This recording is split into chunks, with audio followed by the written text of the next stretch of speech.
Hello everyone, welcome to Positron Plays StarTropics 2, Zoda's Revenge. Be a little different this time around. I have a guest with me. Say hello. Hey, how's it going? That's David. He actually contacted me after we played StarTropics on the channel previously and asked if he could do co-commentary with me. So we're going to go through this. It's going to be a pretty casual playthrough. He knows a heck of a lot more about the game than I do. So he's going to kind of help me along, and we're going to go through this and see how it goes. That sounds pretty good. I wanted to say that I was a big fan of your StarTropics 1 review. I think it's the most underrated game for the NES, and StarTropics 2, it's a little different, but it's going to be a great run-through. I sure hope so, and hopefully you can prevent me from getting lost, so... I'll do my best. So we'll get started here. My Positron save file. In Chapter 1. A little bit of storybook stuff here.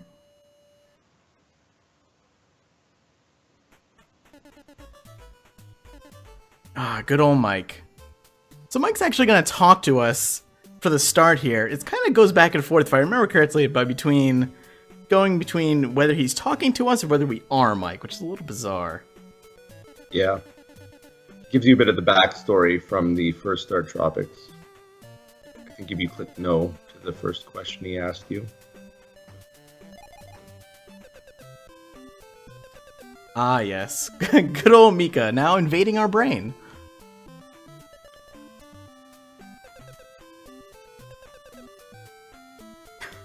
The StarTropics humor is still the same, too. It's really dry. It is. It's a weird beginning, though, you gotta think, right? It's a weird opening. It's really strange. Like, we just come in, it's like... It's kind of like almost like a sitcom, like, hey, remember me? You know, like... Or like the reverse of when something ends that, oh, it was all just a dream, like Mario 2. It's like the exact opposite inverse of that. Yeah. Oh, that's a really good way to put that, too. It really is. Dr. J, Dr. very J. busy.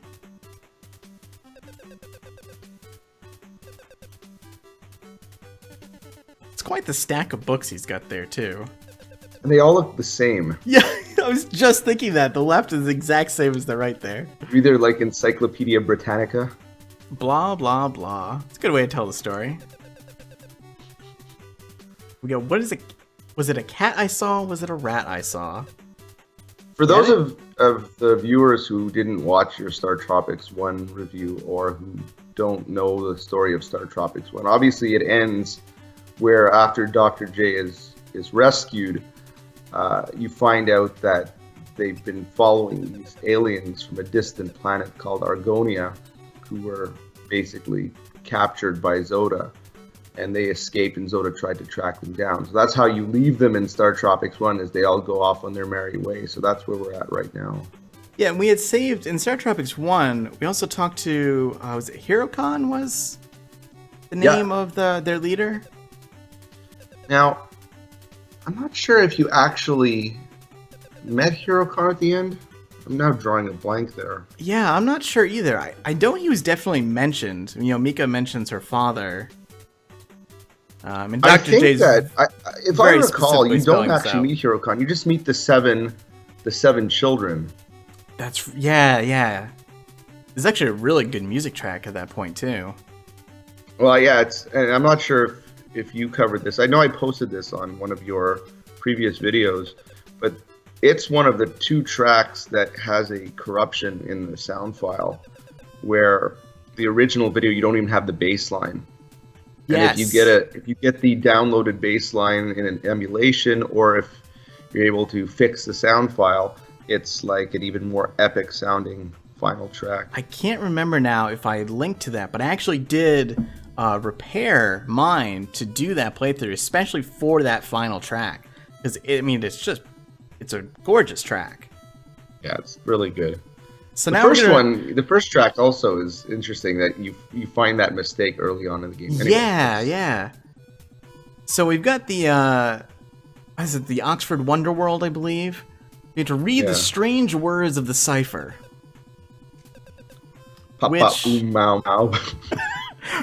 Which are the lyrics to Surfing Bird. Exactly.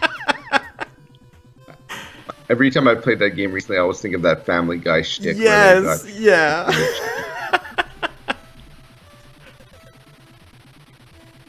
So, lesson learned here. Don't read books while reciting the lyrics of Surfing Bird. Radical. Radicola. Yeah.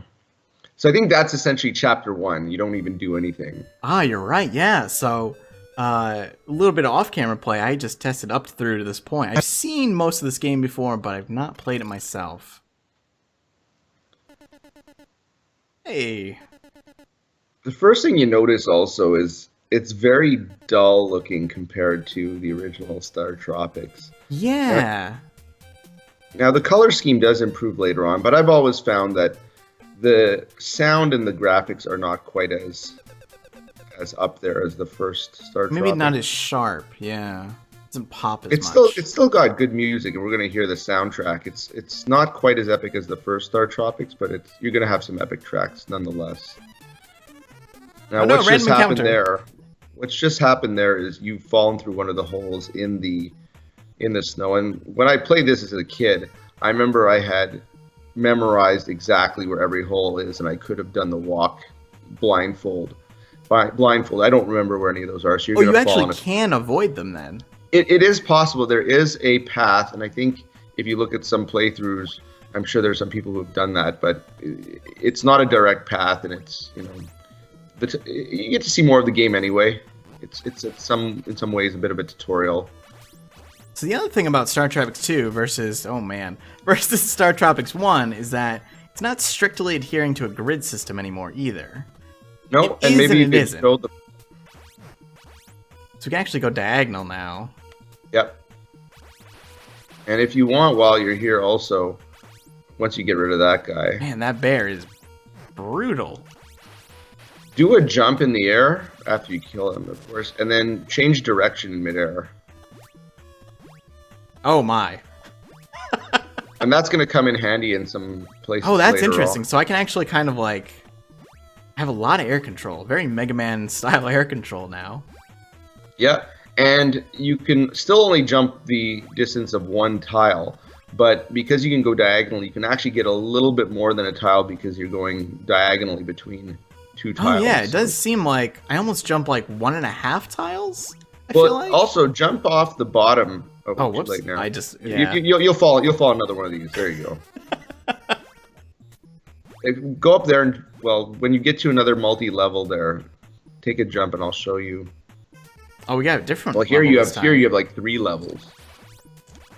Notice that the pigs still have their bum holes. Of course, yeah. It's a very important detail. So it seems like you get a lot of distance if you jump from a height. Yeah, every, I think, block up, you get an extra block worth of distance. Interesting. These jumps seem a little sketchy because I feel like I'm almost going to overshoot them, but...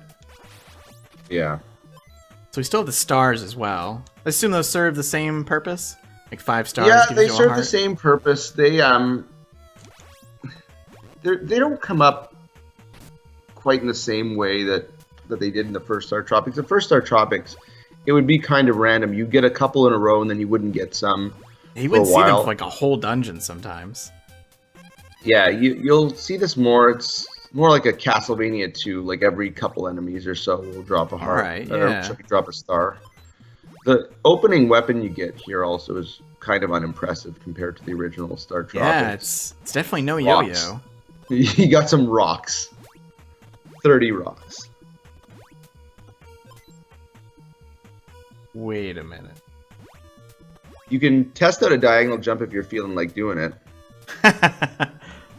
Oh wow, I actually did not think I was going to be able to make that. So I must have to go through the other side now. I guess I didn't go through... Oh, so the rocks respawn when you come back in the room.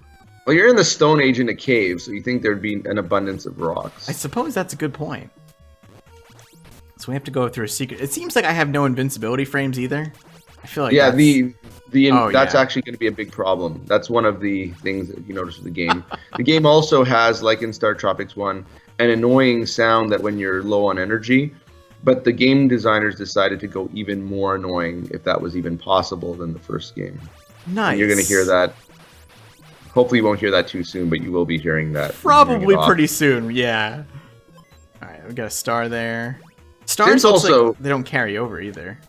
No, they don't. They don't. Nothing carries over. The game is a lot more linear. Also, we'll probably get into that at some point in time. But one thing probably worth mentioning too, when we said we're in the Stone Age, is that's the shtick of this game. The last game was you were going island to island, from chapter to chapter. This is you're going from different time period to time period.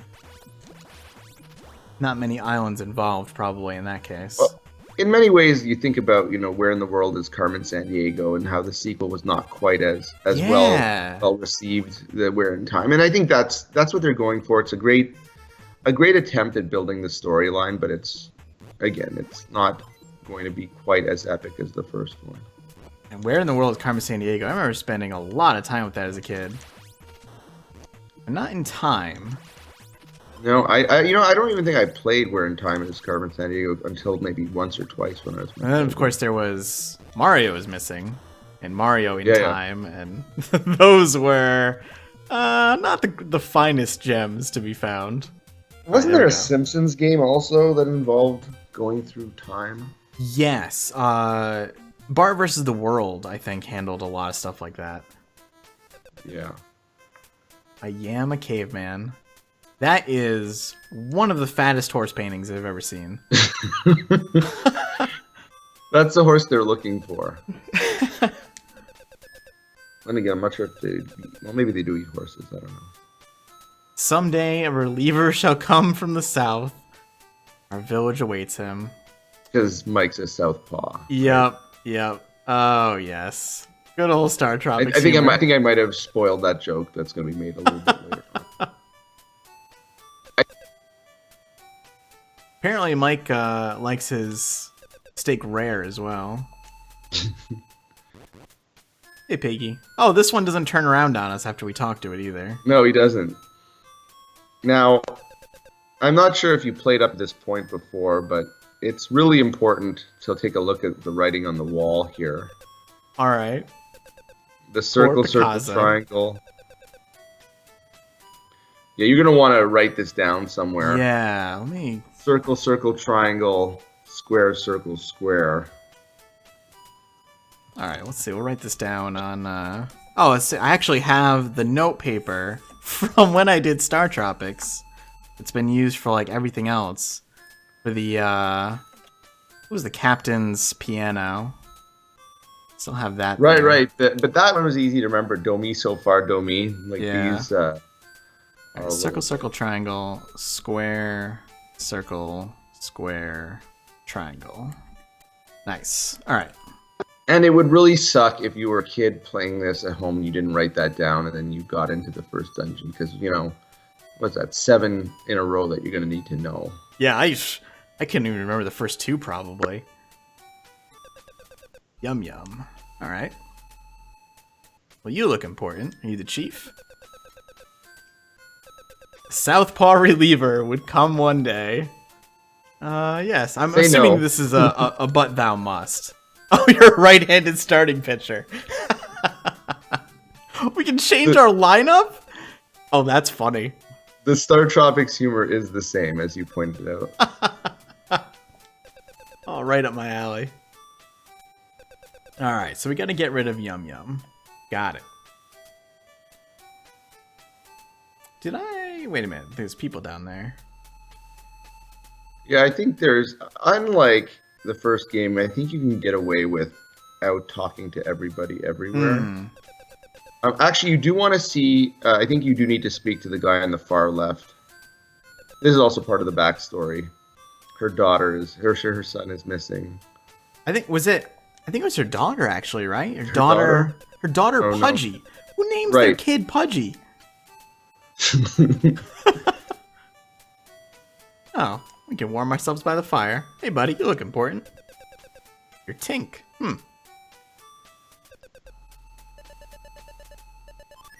Sweet. You don't know what money means. Oh, what did he say? I always imagine them saying it in caveman voice, like, you know money means? Alright, so now I have an axe. I'm just handing out weapons to a teenager here, no problem. Some guy just hanging out in their cave. Yeah. Pretty spacious cave. How old is Mike? He's probably... like, 16 probably would be my guess. Actually, not sure. Yeah, that's a good question. We could probably look into that for future video. Kazo and his son Shorty. I did, yeah. Poor Shorty. Yeah, like I think you can actually start the game without the axe. So in some ways it's a little less linear in the sense that you got to get your yo-yo to start the first StarTropics. Right, They'll yeah. actually troll you and let you start the game with like looking for rocks and realize that you're pretty screwed. Oh, that's crazy. Maybe we'll do the first dungeon in the next video. Because probably like... Do you think the dungeon's kind of long? Do you remember? Yeah, the dungeon is long, and it does end with, like I say, the maze aspect of it. First boss. We could use this as a good point to start. Alright, yeah. So we'll pause here for now, and we'll start next time. Thank you, David, for joining me. Thank you guys for watching. If you liked the video, click like, subscribe for more, and we will see you soon.